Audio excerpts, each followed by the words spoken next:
Good morning, good afternoon, good evening, everyone.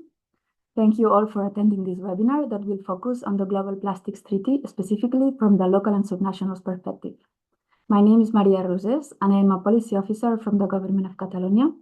I will have the pleasure to moderate this second session.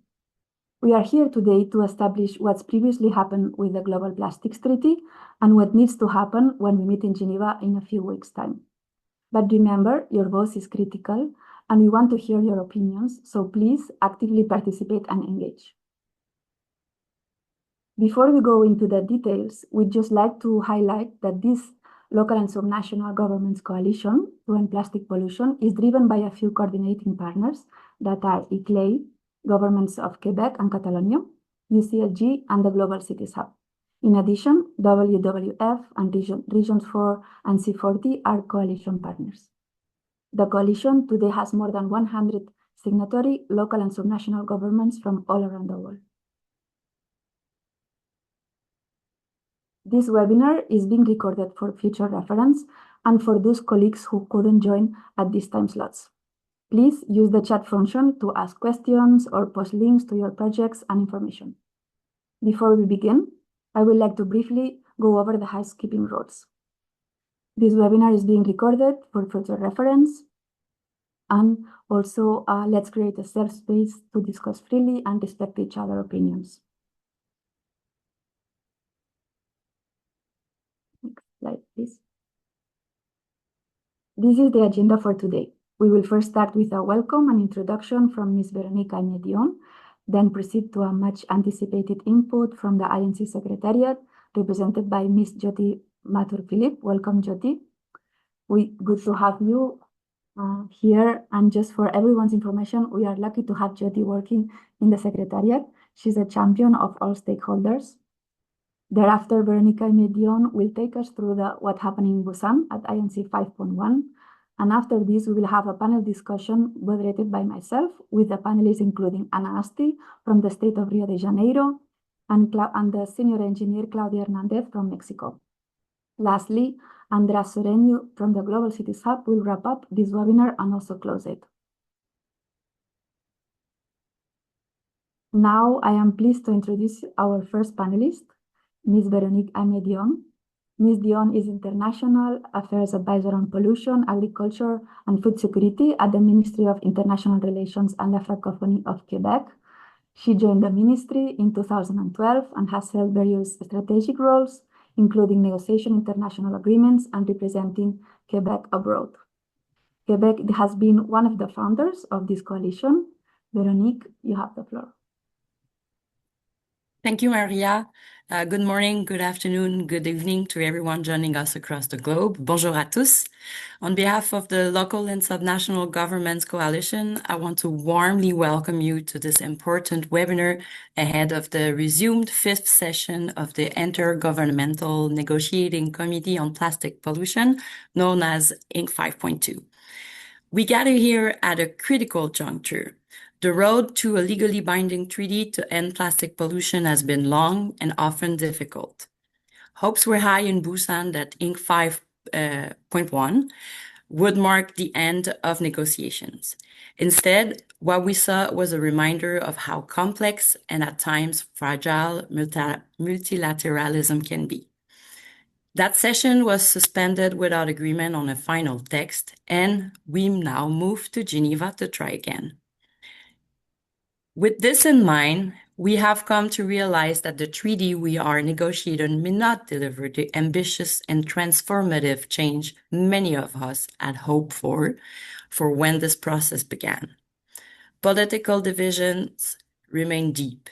Key issues like curbing plastic production, setting mandatory obligations, or recognizing the full life cycle of plastics are still unsettled.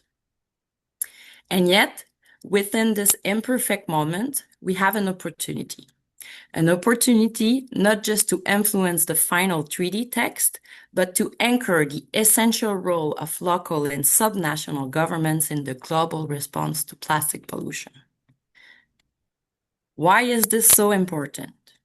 Because local and subnational governments are not just implementers. We are first responders. We are innovators. We are closest to where plastic pollution happens, on our streets, in our rivers, in our landfills, and in our communities. Local and subnational governments across the world are already leading the way, from banning single-use plastics to redesigning waste systems, from mobilizing informal workers to promoting new reuse and repair business models. But too often, we are expected to act without recognition, without resources, and without a voice at the table. This coalition exists to change that. Convened by the governments of Quebec and Catalonia, ICLEI, UCLG, and Global Cities Hub, we meet today with our supporting champions, united in one clear message. Any treaty that fails to include and empower local and subnational governments is a treaty that will struggle to deliver on its own promises. In Geneva, the negotiations will continue based on the chair's text from December 2024. It's not perfect, but it contains openings. It mentions subnational governments in the context of waste management and capacity building. That is something, but it is not yet enough. As Chair Vaya said, nothing is agreed until everything is agreed. Our goal now is to build on that momentum, to push for stronger, more visible recognition, and to ensure that implementation mechanisms reflect multi-level collaboration. Throughout today's webinar, you'll hear more about the state of negotiations, our updated coalition position, and what's still possible before and during INC-5.2. We will also highlight the experience and leadership of cities and regions who are already putting into practice the kind of measures to prevent and minimize the impact of plastic pollution that this treaty envisions, even as the ink is still drying on the draft. So thank you very much for being here. Thank you for adding your voice. Now let us begin. Let me give the floor back to my colleague Maria from the government of Catalonia. Thank you very much, Veronique, for your very clear and enthusiastic presentation of the coalition, the goals, the messages. Thank you so much. And now I would like to give the floor to Ms. Jyoti Mathur-Philip, Executive Secretary of the INC on Plastic Pollution and Head of the Secretariat, who will provide us with the overview and update of the negotiation progress. With over 25 years of experience in international environmental diplomacy, she possesses extensive knowledge in environment, climate, and sustainable development networks. Ms. Mathur-Philip has also held key roles in the intergovernmental processes, leading the work on the new global biodiversity framework. Also, please, you can use the chat box if you have any questions for Ms. Mathur-Philip. And Ms. Mathur-Philip, you have the floor. Thank you. Thank you so much. And good afternoon, good evening, and good morning, everyone. Good to see you all here. And it's so nice to see again so many familiar faces. It's been a long time. Let me begin by thanking ICLEI and the Local and Subnational Governments Coalition for inviting me to deliver this address and for your continued and meaningful engagement in the INC process. You have to believe me when I say your role in this effort is not only valued, but it is essential. As I always keep saying, it is your government, your governments that will be in the implementation fire line. So thank you so much for being part of this. And no doubt you're all deeply familiar with the scale and urgency of the plastic pollution crisis. I won't revisit the facts in detail because you lived them. And as I already said, often on the front lines. But let me briefly remind us of what's at stake. This year, just this year, global plastic production is expected to exceed 500 million tons, with nearly 400 million tons forecast as becoming waste. And much of this pollution originates in urban centers. So as I said, you're in the front lines and the fire lines. This is not only an environmental issue, it is a challenge to our health, economies, and the well-being of future generations. And as you know, this is why in 2022, member states of the United Nations Environment Assembly adopted Resolution 514, launching the negotiations that we are in the middle of for a legally binding instrument to address plastic pollution, including in the marine environment. This resolution is grounded in a comprehensive approach that considers the full life cycle of plastics. It reflects a collective recognition that rising levels of plastic pollution pose a serious global threat and that urgent coordinated action from international to local is needed. And as you know, at the end, and has just been referred to, at the end of 2024, the committee adjourned its fifth session in Busan and agreed to resume for a second part, or INC 5.2, in 2025. The resumed fifth session is just 3 weeks away.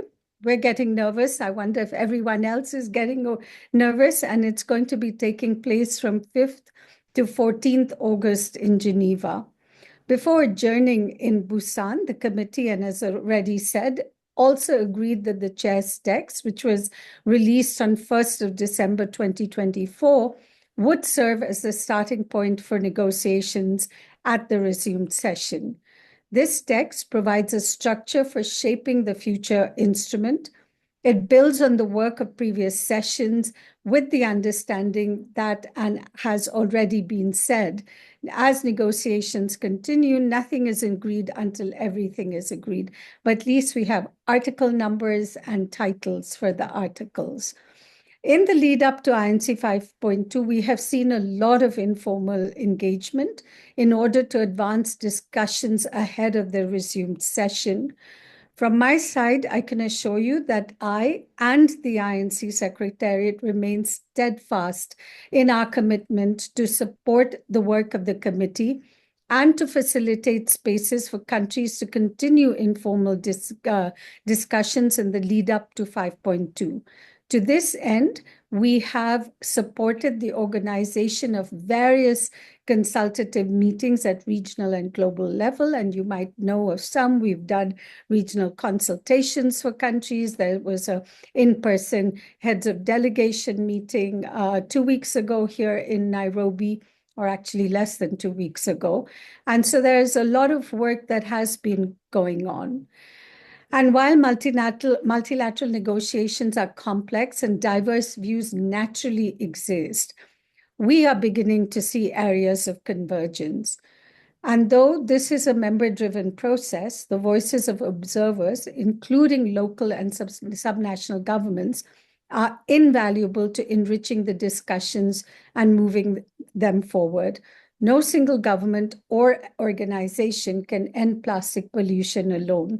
This will require an inclusive whole of society, whole of government approach that engages all stakeholders and across all levels and sectors. Local and subnational governments are essential partners in implementing the future agreement. As I've always said, you are closest to the people, you manage waste systems, connect directly with communities, and have the capacity to replicate best practices, foster dialogues, and drive locally relevant solutions.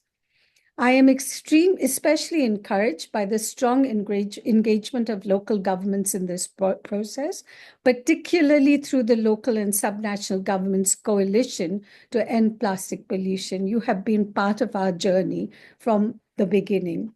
In fact, I see you not only as stakeholders, but as implementers of this treaty in waiting. As we look ahead to INC 5.2, the responsibility before us is immense. The world is watching and counting on all of us. Let us use this moment not just to make history, but to shape a future where this treaty delivers real and lasting impact in cities, communities, and regions around the world. Thank you. Thank you so much, Jyoti, for this comprehensive overview and beautiful words. And thank you also for giving us your time. See you in Geneva soon. So now we heard about what will take place at INC 5.2 in Geneva in the next weeks, but where did it come from? What has previously happened? To help answer this question, I would like to give the floor again to Ms. Véronique Aimé from the Government of Quebec, who will give us the feedback of the last round of negotiations, the INC 5.1, that took place in Busan, Korea last November, to understand better where we come from and where we are right now. Thank you again, Maria. So yeah, I'm gonna start with basically what happened in Busan. As mentioned before, so INC-5 was held in Busan, and it was supposed to be South Korea, and it was supposed to be the last session of negotiation. Despite long hours of difficult negotiation and progress on streamlining ideas and trying to bridge the gap between countries, discussion did not result in sufficient progress to actually reach an agreement on the text. Delegates then agreed to suspend the session and to convene in 2025 for the second part of INC-5, which is on INC 5.2. And as said before, it will be held in Geneva in exactly 3 weeks. But progress was made in Busan. As said before, we now have a text. Delegates, so they agreed to resume the negotiation based on the chair's latest proposed text that was released on December 1st of 2024. The text is the result of informal consultation, mostly during INC-5, that was only open to member states. And that raised some questions about participation and inclusiveness. Nevertheless, the text incorporates some elements of progress toward a more ambitious treaty, such as bans and phase-outs of certain harmful plastic products and chemicals, improved language on product design, and alignment of financial flows with the objective of the treaty. However, alternative options for this text with weaker language are also included. And critical issues remain as some countries continue to oppose ambition. Let me give you 3 examples of that. The first one is, for example, the scope of the instrument. Would it cover only waste management, or would it cover the full life cycle of plastic? Second example would be the list of plastic products and chemicals of concern to ban and phase out. Will it be voluntary or mandatory? Will it apply globally or apply only to the national level? And the last example is regarding supply. Would it be no restriction on production of primary plastic polymers? Or will we adopt a global target to reduce the production and consumption of primary plastic polymers to sustainable levels? So as you see, we have still a lot of work to do. But let me wrap up the part of what happened in Busan with some good news, because we always need to be optimistic. There are 2 mentions in the chair's text of subnationals. The first one is in Article 8 regarding plastic waste management, is in paragraph 2, alinea A, and it reads as follows.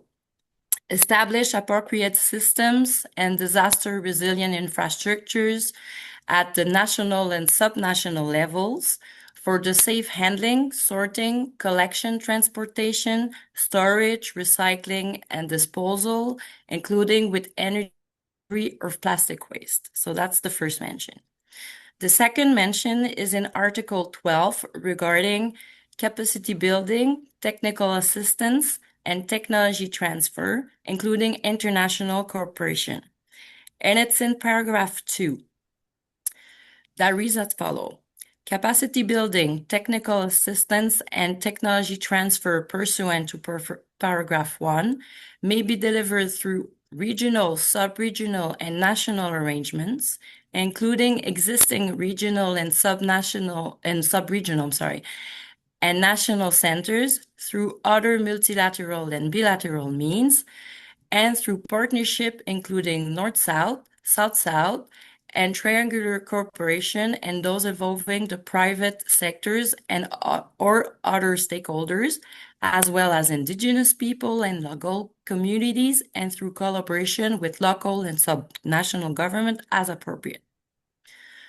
So, as we said before, it is something. We need to be optimistic, but it is not yet enough. So let me talk to you about our updated position, and let me start with the context, why we updated our position. Well, first we needed to update it because the negotiations are not finished yet. But we have to bear in mind that it's the second part of the 5th session and not a new session. So it's not INC-6, it's INC-5.2. So this means it's the continuation of the session held in Busan. Therefore, our position is also in continuation of the one we defended in Busan. Also, we have to bear in mind that there is a strong will to finalize and reach an agreement by the end of INC-5.2. As mentioned earlier, it was agreed to resume negotiation in Geneva based on the chair's text of December 1st, 2024. Therefore, we need to adjust and summarize our position according to the new version of the text. And we also, of course, adjusted the suggested language that we want to propose by the coalition to reflect the new version of the text. All those documents are on our website that you can find the link. I guess Catalina will put it in the chat. So feel free to share them as much as you can. The more we are to advocate, the bigger our voice is, the more influence we also have. So regarding the position in itself, we summarized the reason why local and subnational governments should be considered as key partners for shaping the instrument in 7 categories. Most of the categories, the president of the INC secretary already mentioned them, so I'm very happy to hear that the INC Secretariat all have them in mind. But basically, the first one is we are the closest government to the people. We have knowledge on the local issues where implementation can take place. Often, we also have the regulatory powers and the ability to implement measures to tackle pollution. Third, we can effectively contribute to ongoing and new initiatives, replicate and relatively quickly scale sustainable best practices, and support capacity building of local stakeholders. Fourth reason is we effectively promote locally sourced relevant scientific research. We facilitate engagement with key stakeholders to implement the convention and enable the exchange of information in technological innovation. The fifth reason, well, as you know, plastic pollution have a negative impact on the quality of urban environments, increase cleaning costs, reduce the efficiency of infrastructure, and negatively impact the health of our residents and our natural environment. So that is why we need to be included in the text. The sixth reason is, well, we are the implementers. The implementation of the instrument of the treaty will have an impact on local and subnationals as we largely own and manage the the infrastructures needed for waste collection and management. And last but not least, regarding just transition and inclusivity, we can foster social dialogue with key stakeholders, including formal and informal workers, to enact regulation that promote a whole of society approach. So those are the seventh reason we put in advance to for why the LSNGs needs to be included in the text. In the text. And then in the same position, we also, the coalition also calls upon member states to take 4 actions. The first action is to, of course, include the key role of local and subnational governments in the convention, explicitly place that recognition throughout the text and obligation of the convention. As said before, local and subnational governments will be on the ground, will be the ground implementers of the measures, the solutions, and the activities agreed in the convention. Second, we call upon member states to ensure that the convention addresses the full life cycle of plastics, places accountability and appropriate measures upstreams, and reduces the risk that local and subnational governments responsible for waste management face by the uncontrolled accelerating growth in plastic waste generation. Third action we call upon members is to ensure that the established major groups are enabled and any mechanism that follows the ratification of the instrument. And fourth, but not least, we call upon the member state to deliver an ambitious convention to end plastic pollution that can be successfully implemented. And to wrap up, we need to be included in order for it to be successfully implemented. Thank you very much. I give you the floor again, Maria. Thank you so much, Veronique, for this very useful and complete information, also for sharing the good news, and see you in a few weeks in Geneva. Now it's time to listen to the experts and the local and subnational governments representatives that are with us today. We start the panel discussion, challenges and opportunities, and our panelists in this section are Ms. Anna Asti, Undersecretary for Water Resources and Sustainability at the Secretariat for Environment and Sustainability of the Government of the State of Rio de Janeiro, Brazil. Thank you, Ms. Asti, for attending today. And also Ms. Claudia Patricia Hernandez Barrios, Senior Professional in Environmental Engineering. Thank you both for joining us today. We'll start with Ms. Anna Asti from the State of Rio de Janeiro. Anna Asti, as we were explaining, is the Undersecretary of the Water Resources and Sustainability of the State of Rio de Janeiro, and his experience includes serving as Executive Secretary of the State Water Resource Council of Rio de Janeiro, Director of the Wandu Watershed Committee, responsible for supplying 10 million inhabitants, between others. So welcome, Ms. Asti. Our first question for you today is if you could please share with us the main strategies currently being implemented by the State of Rio de Janeiro to tackle plastic pollution and how these initiatives like these ones can help strengthen climate and environmental action at the state level. And also we have Thank you. Thank you so much. I hope you listen to me well.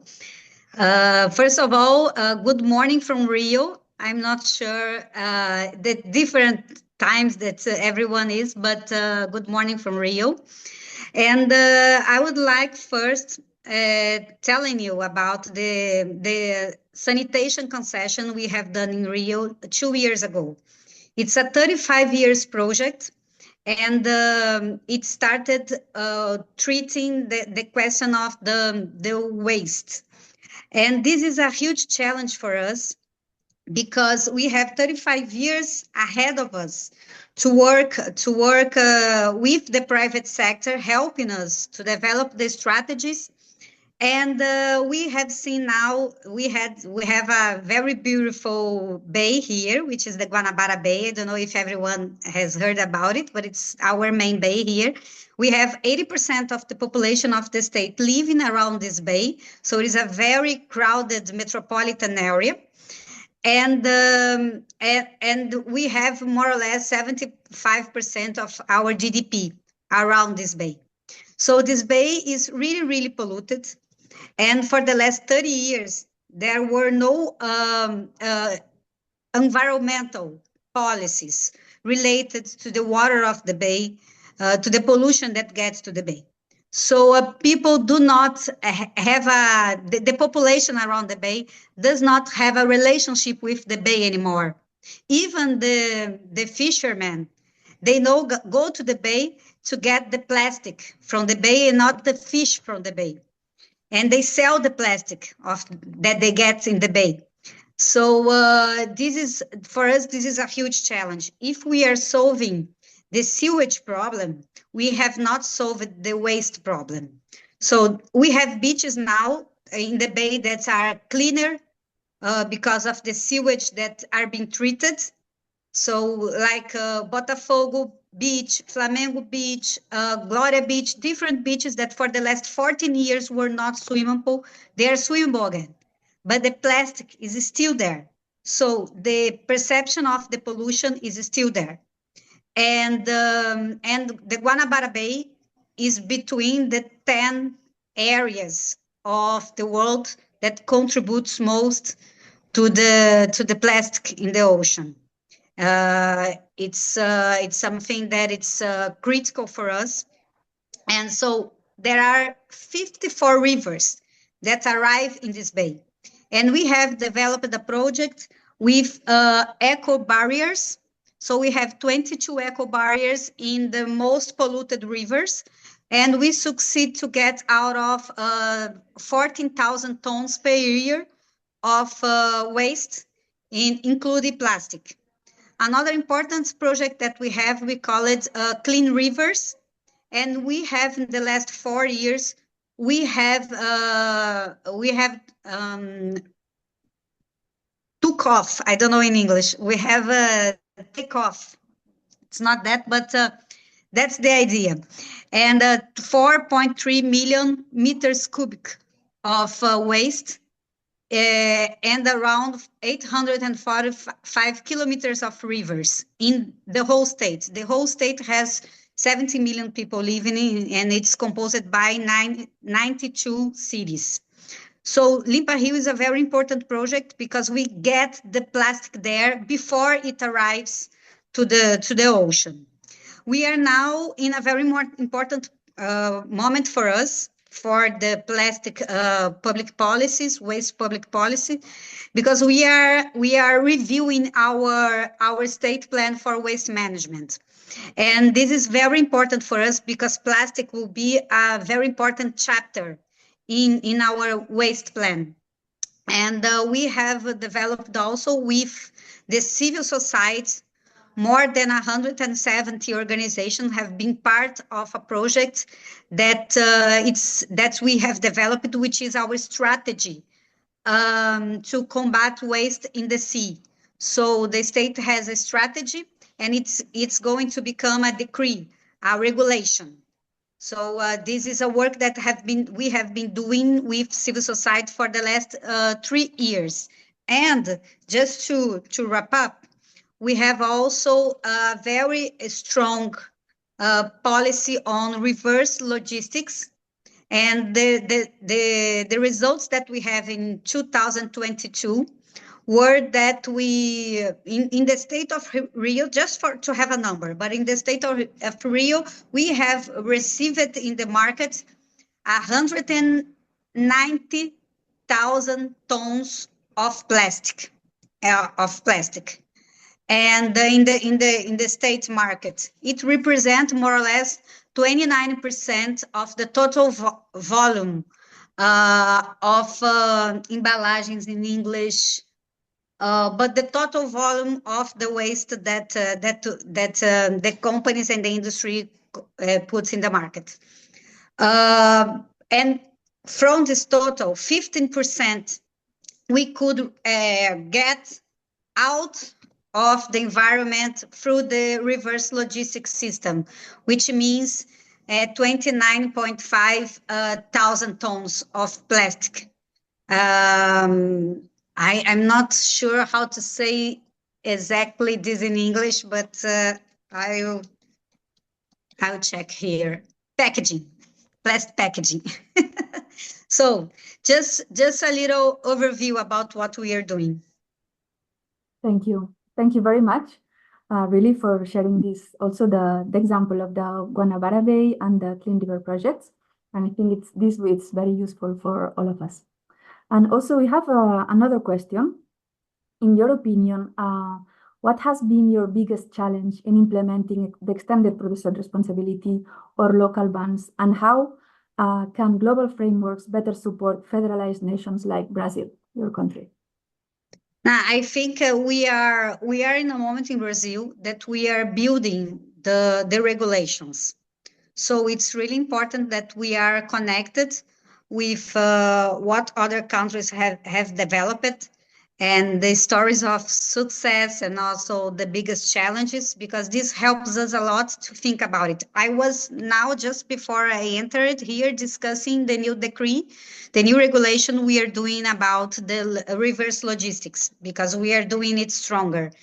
And we were discussing about the federal laws and how they connect with our state laws, and our state, in which level we can really engage the companies with our own regulation, in which level we need to use the federal regulation. So I think there is a question about regulation and framework that is not clear in the federal level yet for different sectors, and what we can do as a state to be able to accomplish the different levels. So as if we are talking about Brazil, I think there is a huge space for improvement. As local and subnational countries, we can really do an important work on showing that things are feasible and that we can concrete actions, and with local regulation we can make things happen. And maybe if a local government does an engagement or does an improvement in the local regulations and in the local actions, indeed, it can be a model for other states and for the federal government. So I think there is a huge space for us to work on these challenges, and I hope that you are able to engage each other, and that we are able to think about frameworks and regulations within the best experience that I'm sure there are several all around the world. Of course, that we have to make it feasible to our reality. This is very important, but if we do not exchange, we cannot move forward, and we will be only looking to what the federal government is really giving us, and sometimes it's not enough. That's what we are seeing here. There is not enough. Okay, thank you. Thank you very much, Ms. Asti, for sharing these valuable and very positive examples. And now we will move to our next panelist, who is Ms. Claudia Patricia Hernandez. Claudia is an environmental engineer with a master's from UNAM and over 30 years of experience in water treatment, solid waste, and urban environmental management. For more than 20 years, Claudia has worked as an independent consultant on solid waste on national, state, and municipal governments. And since July 2024, she is a senior consultant at Environmental Engineering Consultancy. Welcome, Claudia. Thank you very much for being with us today. And we have two questions to start your intervention. From your experience working with the 3 levels of government in Mexico, what do you see as the main challenges to achieving integrated and coordinated solid waste management at the municipal level? And the second question, would be what key elements should be strengthened in national public policy to achieve meaningful plastic waste reduction, particularly in coastal regions. Thank you. Thank you, Maria Joses. First of all, thank you very much for the invitation to participate in this virtual space. I'm here as an environmental consultant, but also as a member of the Association of Solid Waste Professionals in Mexico, the SLATAM, which is the national chapter of ISWA in Mexico, all the country. To answer the two questions and a little more, I need to explain you very briefly diagnostic about plastic and plastic waste management in Mexico. Can you help me with the next, please? Plastics in Mexico. Between 2022 and 2023, an university and the UNEP conducted a national level inventory of plastic pollution, source of the Minister of Environmental and Natural Resources in Mexico, Semarnat. This inventory included hard data and simulation models to determine critical points of plastic leak into the ocean. It revealed that the annual per capita plastic consumption in Mexico is 66 kilograms in inhabitants year, but 43 to 59, this plastic becomes to be waste. Why? Because we have this source of pollution principle, inefficient solid waste management. That is in the local level, subnational level. Poor wastewater treatment, poor management of microplastic in the chemical industry. The industry is here a special topic and a special issue in the beaches of Mexico. Poorly management during fishing and aquaculture practices require strengthening. Why? Because it's making more of these activities in the informal way, not the formal, in the informal. And that becomes that more of the plastic are leaking to the ocean. The next, please. Critical points identified is this. We have three principal types of plastics: low-density polyethylene, polypropylene, and polyestyrene. And the situation is very strange because the higher recycling potential in Mexico is the low-density polyethylene and polypropylene. The polyestyrene really is a hard headache till now. The application principles that plastic bags, lids, plastic packaging, and cigarette butts. These are the dispersion on the environmental and from the urban areas to the coastal areas. This is really a problem that we need to be against too. And generating sectors, fishing, agriculture, packing, textiles, and transportation. The tires, the dust from the tires to circulate in the pavement is the principal problem that was found in the national level inventory. The next, please. The plastic pollution in the sea and the ecosystems. By 2024, a study found that 2.1 and 4.5 million tons of plastic will be released into the environment each year in Mexico.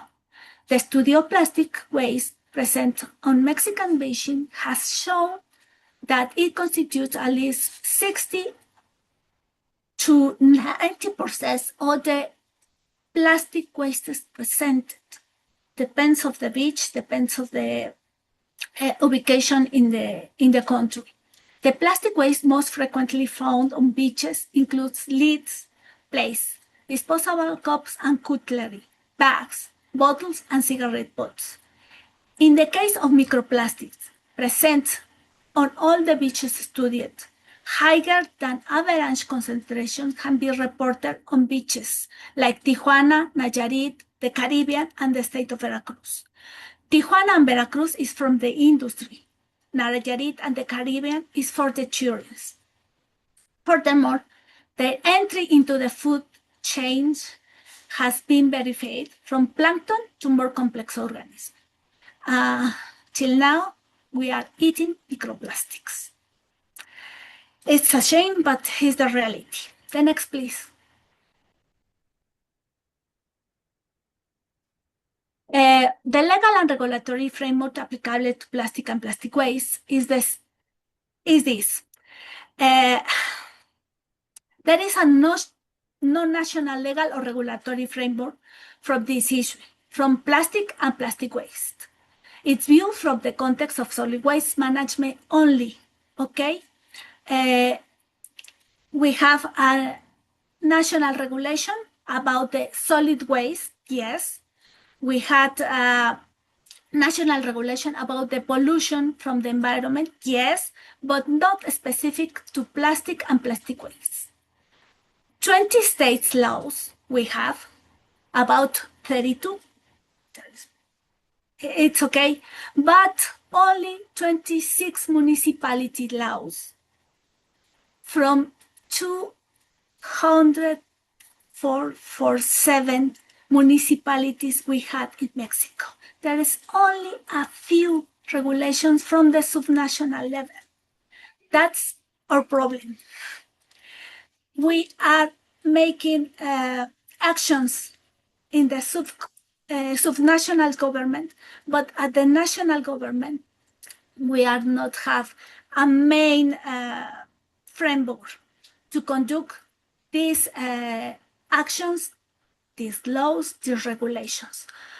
88% of the states have laws against plastic bags, 62% against straws and expanded polyester, 50% bans single-use plastic, and the next, please.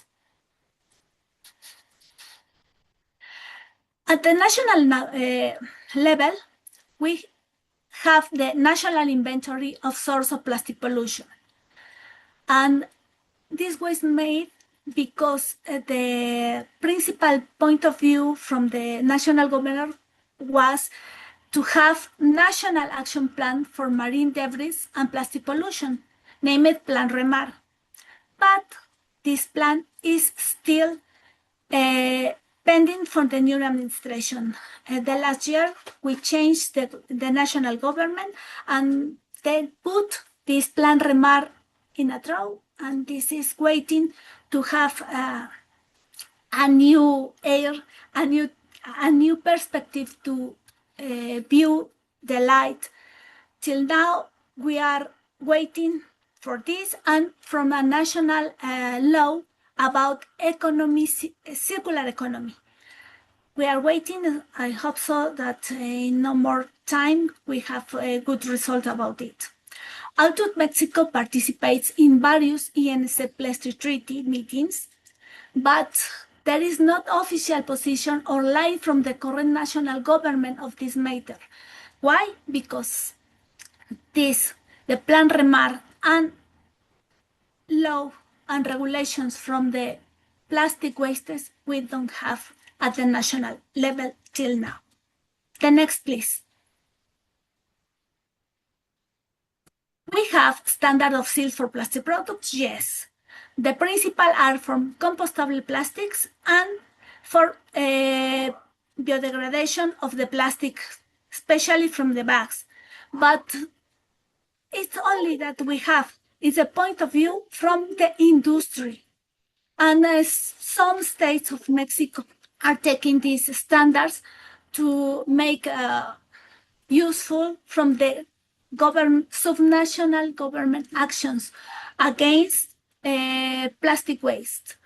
But we have a long, long way to run till now. The next, please. We are using this at the level of the consultant, at the level of the associations, to bring help, tools help to the people and for the governments, to the subnational government to think in the problematic plastic and to think in avoidable plastic. Why? Because we have make a prevention actions to against these kinds of plastics. All becomes to be a problem that at the moment that we consume, we buy these plastic products and then use it and we throw it.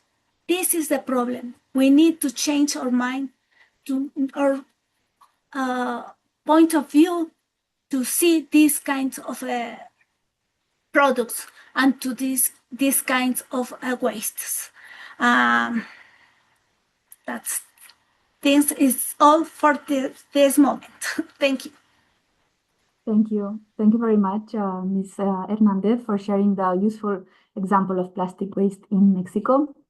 And actually, thank you very much, both of you, Ms. Hernandez and Ms. Asti, for your participation and valuable insights. We are running Tem um grande programa. Os outros programinhas aqui eles podem até ter. One second, I think someone is not muted. Eu quero criar uma.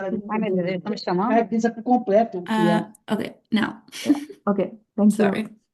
So thank you both for your participation, and we are running a bit out of time. So our last speaker will wrap up and close the session. Mr. Andres Soreni is Senior Policy Advisor at the Global Cities Hub. He had 20 years of distinguished diplomatic career. He worked in different capacities in Brussels, covering EU affairs, in Washington, D.C., dealing with bilateral relations, in Budapest on energy security, and in Geneva, working with the United Nations and other international organizations. Andras, the floor is yours. Thank you very much, Maria. It's a pleasure to contribute to this exciting discussion and analysis on behalf of the Global Cities Hub. We are always happy to see when local and regional and subnational governments has an opportunity to contribute to global discussions. The contributions were really rich, so I will not dare to try to summarize the 1 hour discussion, but allow me to point out perhaps 4 or 5 key takeaways I think important to go forward. First and foremost, as it was said, we are 3 weeks from the second resumed session of INC-5.2, and this time really hopefully the last one. The preparations are ongoing. We heard about the different channels of the preparations. We have also learned this morning that the scenario note of the chair was put online, and the different levels of discussions among member states and other stakeholders are ongoing. Secondly, I was very impressed hearing that local and subnational governments are invaluable partners in the process. We believe it, and we are always happy to hear it from our partners in the UN system. And I believe that thanks to the work of the coalition, part of the argument local and subnational governments are using in this context are already in the draft text of the agreement. But as we heard, nothing is agreed until everything is agreed. So we have to push to keep these parts and also to put some new proposals in the text.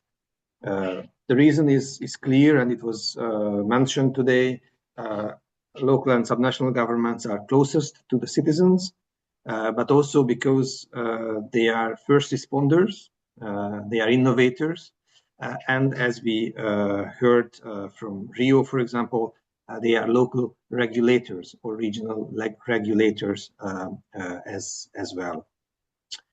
As a third point, let me just echo the complexity of the question. Plastic waste is not only an environmental issue, but it's also a health issue. It's also an economic issue. And that's why local and subnational governments need to attack this question in a comprehensive manner. We heard challenges from Mexico, how waste is leaking into the environment. We also heard some background about developing strategies to face these challenges. The 35-year project in Rio, for example, is very impressive in that sense. Fourth, not to repeat all the details, but the goal of the coalition during the negotiations last phase, starting 3 weeks, is to make sure that the member states are concluding an ambitious agreement, an agreement which addresses the full life cycle of plastics, but also an agreement which recognizes the role of local and subnational governments and the importance of multi-level cooperation. And for that, we have to prove that local actions are efficient and that the dialogue between the local and the national level, the federal and the state level, the local and the global level is useful. And last but not least, for me, one of the key points is that whatever the final text will be, we see already that there will be openings in the text, openings to broaden and strengthen the cooperation with local and subnational governments and between the different levels. So I believe it's by no means the end of the exercise, but it's a start of a new chapter where the coalition will remain active and the coalition will remain open. I saw in the participants list a lot of partners, networks, representative of groups of mayors. So I encourage all of you to share the information, to join the coalition and help us to deliver these messages. The coalition will stay focused on its goals and deliverables during the INC 5.2 in Geneva, starting in 3 weeks, but also afterwards, the follow-up and the next steps are very important. That's all from me. I hope I could at least try to wrap up in a eloquent manner. Thank you very much, Maria. Thank you, Andres, for this wrap-up and closure. I think now we are all ready for the next INC in Geneva. And also, I want to thank you, everyone who joined us today, especially to our panelists. And as Andres was mentioning, we are available to talk to you if you have any questions or doubts or you need more information. I'm sharing with you the website of the coalition on the box chat. And please feel free to contact us for any consultation that you might have. And I just want to say goodbye, hasta luego, and thank you all, and see you soon.